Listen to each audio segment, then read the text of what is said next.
자, 147강 제목은 은사입니다. 은사란 말은 쉬운 말로 하나님의 선물이라고 볼 수 있습니다. 하나님께서 선물을 주실 때, 그걸 이제 선물 주실 때 어떻게 주느냐? 성령을 통해서 선물을 준다는 겁니다. 보통 이 세상에서 선물 받을 때는 사람이 사람에게 선물 주죠. 하나님께 우리에게 선물 줄 때는 어떤 특정 사람이 나타나서 나눠주는 것이 아니고 성령을 통해서 우리에게 선물을 주게 됩니다. 그 선물을 주게 되면 우리는 이렇게 생각하죠. 내가 선물을 받았다. 다들 그렇게 생각합니다. 그런데 이 성령에 주신 이 선물은, 우리에게 주신 하늘의 선물은 성령을 통해서 주시기 때문에 그걸 성령을 받았다 라고 할 때 주의해야 됩니다. 내가 여기 있는데 하나님의 선물 받기 전에도 나였는데 선물 받기 후에도 나다 이렇게 되어버리면 보통 인간 세계에서 사람과 사람끼리 선물 줄 때하고 똑같이 되어버리죠. 어떤 사람이 내한테 선물을 줄 때 그 선물을 주고 난 뒤에 선물 받은 내가 선물 받기 전에 내하고 똑같은 인간이죠. 그거는 분명한 사실이죠. 그런데 성경은 달라요. 어떻게 다르냐? 하나님께 선물을 주실 때 성령을 통해서 선물을 주시기 때문에 성령을 함께 성령의 속에 성령이 담고 있는 그 취지와 더불어서 선물이 오는 겁니다. 그러면 성령의 취지가 뭔지를 우리가 알아야 되는데, 성령은 예수님의 영입니다. 그 예수님의 영이라 하는 것은 예수님께서 지상에 계실 때 그 성령 말고 예수님께서 지상에서 하시는 일이 완료되고 난 뒤에 하나님 우편에 앉아 계셔서 우리 인간에게 주실 때, 그때 성령의 은사가 주어지거든요. 그러면 그 선물, 그 은사니까 선물, 그 선물 안에 내용이 뭐냐면 예수님의 죽으심과 관련되어 있습니다. 예수님의 죽으심과 관련했다는 말은 인간에 의해서 죽임을 당했다는 의미가 거기에 포함이 되어 있어요. 따라서 예수님의 십자가 의미의 취지가 성령을 통해서 은사로 우리에게 선물로 주어지게 되면 받는 우리가 내가 받았다가 아니라 나를 죄인되게 하시는 작업에 내가 이제 휩싸이게 되었다. 말려들었다. 그런 쪽으로 은사를 받으셔야 됩니다. 내가 원하는 것을 기도했더니만 내가 원하는 걸 주셨다. 이게 은사가 아니고, 은사라 하는 것은 원하는 걸 주는 것이 아니고 예수님께서 이 땅에서 십자가 지신 그 의가 우리와 만나서 이제 우리를 가지고 예수님이 하는 일을 지속적으로 그리고 반복해서 남은 세상에 교회 안에서 또는 세상 바깥으로 활동하기 위해서 주께서는 은사를 주신 거예요. 그래서 예수님의 활동의 되풀이 또는 예수님의 공생의 반복이라고 보시면 되겠습니다.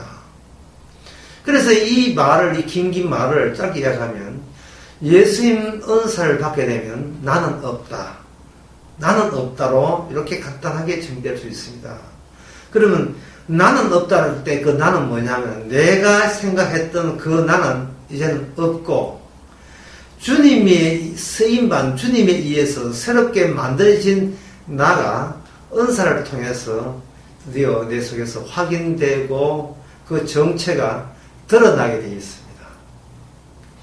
그래서 성령의 은사 받은 사람 중에 한 사람인 사도 바울은 빌립보서 4장에서 이런 이야기했어요. 내게 능력 주신 자 안에서 내가 모든 것을 할 수 있다. 이렇게 이야기했습니다. 근데 그 모든 것이라 하는 건 본인이 기대한 모든 것이 아니고 주님께서 자기에게 일을 시키니까 그 시킨 주님께서 일을 시키고 또 함께 하신 그것의 모든 것입니다. 내가 예상한 모든 것이 아니고 왜 내가 예상한 모든 것을 더 주냐냐 하면 나는 없기 때문에 내가 기대한 모든 것은 다 묵살이 됩니다. 내가 원했던 것이 묵살됨으로써 계속해서 나는 없다. 또 다른 말로 하면 나는 죄인이라서 내 뜻대로 들어주게 되면 하늘나라에 지장이 된다. 그런 취지가 계속 이어지는 겁니다. 성령이 왔다는 것은 예수님이만 의인이고 우리는 예수님을 의인을 죽이게 된 죄인 중에 한 사람이라는 것을 자꾸 티내는 거예요. 성령 은사가 오게 되면. 그러면 성령의 은사가 오게 되게 되면 은근슬쩍 우리는 그 은사 가지고 뭔가 나름대로 갖고 있던 포부와 비전과 꿈을 이루기 위해서 그 은사라는 성령의 힘을 이용하려고 덤비들겠죠.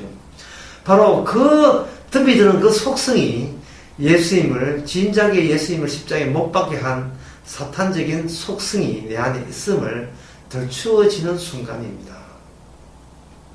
그래서 성령의 은사가 오게 되면 항상 나는 죄인이다. 나는 부족하다. 죄인 중에 괴수다. 그리고 이런 나를 십자가로만 구원했기에 나는 모든 어떤 일이 일어나도 감사 또 감사 찬양 고마움을 드릴 뿐이다. 이것이 은사 받고 난 뒤에 나온 열매가 되겠습니다. 따라서 그 은사에 대해서 로마서 12장에 이렇게 되어 있습니다. 믿음의 분량대로 지혜롭게 생각하라는 말씀이 나옵니다.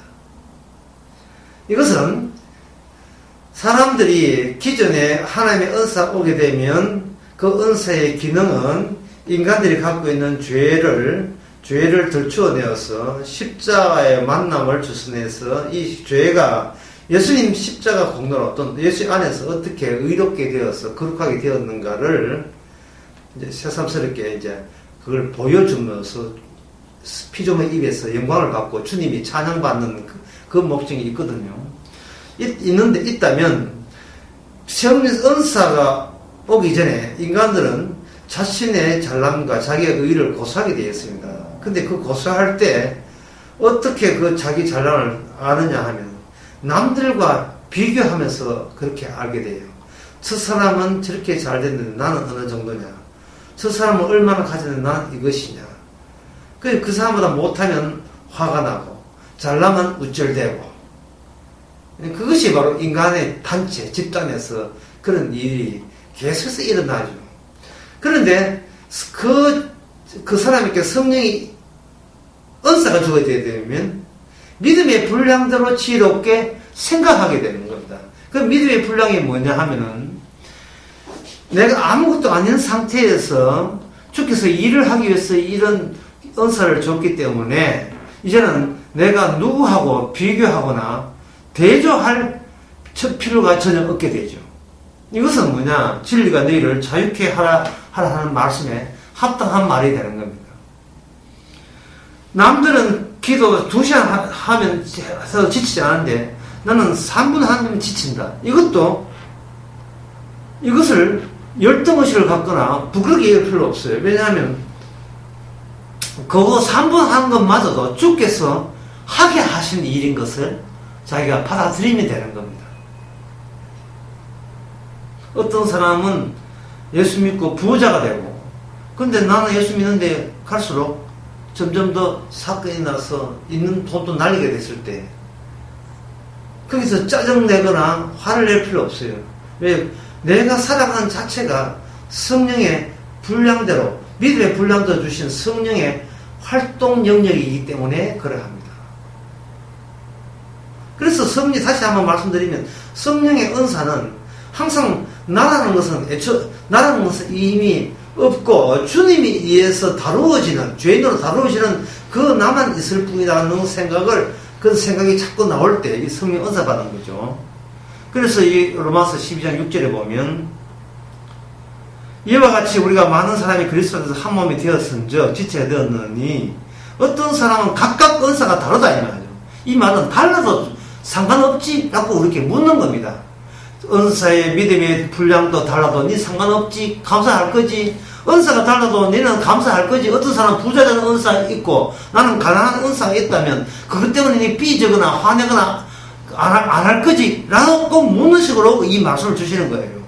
믿음의 분수대로 섬기는 이면 섬기는 일로 가르치는 일로 권하는 자로 구제하는 성실함으로 다스는 부지함으로 이게 어떤 일을 하든 간에 이게 한 몸이기 때문에 동일하게 일어나는 현상이라고 보라는 거예요. 그 한 몸이 뭐냐? 우리 안에 주님만 계시지 우리는 아예 없는 존재로 다루어진다는 거예요. 이게 바로 은사입니다.